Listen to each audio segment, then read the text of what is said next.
Hello and welcome everyone. In today's video, I will show you how to change your Google Gemini response language.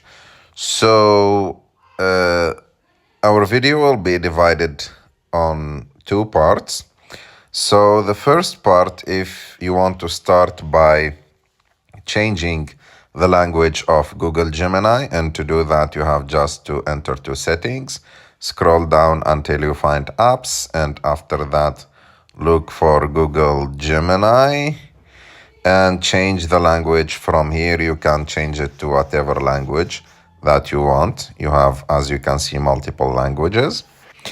And for Google Gemini to change the language of the answer, you have just to ask Gemini with the language that you want your answer to be on, or when you ask him, tell him with what language you want the answer to be.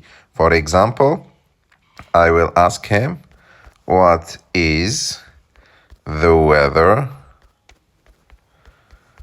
in Sfax? Answer in Arabic. And as you can see, he will give me the answer in Arabic, and you can see that he answered in Arabic. And so it's like that. You have two options. So first of all, you can ask him with the language that you want your answer to be with, or you can ask him with whatever language you want. But at the end of your prompt, you tell him, please answer me in this or that language, and he will just do it. I hope that you liked this video. If you like this video, don't forget to subscribe to our channel to like this video, and see you.